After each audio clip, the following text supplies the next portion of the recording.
Laparoscopic versus రోబోలో same minimal invasive, చిన్న చిన్న రంధ్రాలే ఉంటాయి రెండిట్లో. అట్లాంటప్పుడు ఇంకొంచెం ఎక్కువ కాస్ట్ పెట్టి రోబోకి ఎందుకు పోవాలి అని అడిగినప్పుడు మీ సమాధానం ఏంటి?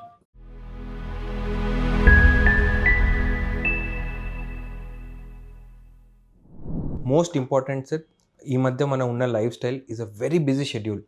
ఒక్క 1 డే కూడా ఒక జాబ్ వదిలేసి ఇంకొక చోట వెళ్ళాలంటే it is a big task. So అట్లాంటప్పుడు robotic offers is the precision with which we're doing surgery. Maybe sometimes పేషెంట్స్కి అర్థం కాదు, కానీ లాప్రోస్కోపీ ఎంత మంచిగా చేసినా compare to a robotic surgery the precision is relatively less. Maybe 3D vision and resolution and the instrument finesse also sir. ఆ instruments ఎంత స్మూత్గా కడుపులోకి వెళ్ళి వర్క్ చేస్తాయి అంటే the dissection planes are very neat, very minimal, blood loss చాలా తక్కువ ఉంటుంది, ట్రెమర్స్ ఉండదు, రికవరీ చాలా ఫాస్ట్ ఉంటుంది. And we have seen head on head comparison. ఒక సేమ్ సర్జరీ లాప్రోస్కోపీతో చేసి ఆ సేమ్ సర్జరీ రోబోటిక్తో చేస్తే we have seen patients with robotic really recovering too fast. So definitely robot has that advantage over laparoscopy.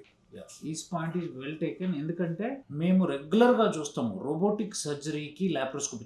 చాలా మంది అడుగుతారు, రెండిట్లో minimal invasive కదా, మరి దానికి ఎందుకు వెళ్ళాలి అంటే ఆ 10x రెజల్యూషన్ ఉండడము, దాంతోపాటు ఆ 3D విజన్ ఉండడము, ఆ కొన్ని డిఫికల్ట్ ఏరియాస్లో సూచర్ చేయడానికి laparoscopy instruments are rigid instruments, అంటే గట్టిగా ఉంటాయి. ఓన్లీ ఆ టిప్ మాత్రం. ఇక్కడ అట్లా కాదు, మన చేతి లాంటిది రోబో చేయి లోపట్టుకుని మనం ఎట్లయితే 7 degrees ఆఫ్ మోషన్ ఉంటుందో అంత మోషన్తో ఏ చిన్న యాంగిల్లో అయినా కుట్టడానికి వీలవుతుంది. సో దానివల్ల ఆబ్వియస్లీ కరెక్ట్ వెజల్ను గుర్తుపట్టి బ్లడ్లెస్ సర్జరీ చేసి ప్రాపర్ సూచరింగ్ చేస్తే results will be good. That is the reason why we advise for robotics. అందరూ అనుకుంటున్నట్టుగా ఇదేదో కంపెనీ డ్రివెన్ ప్రోగ్రామ్ కాదు రోబోటిక్స్ అనేది.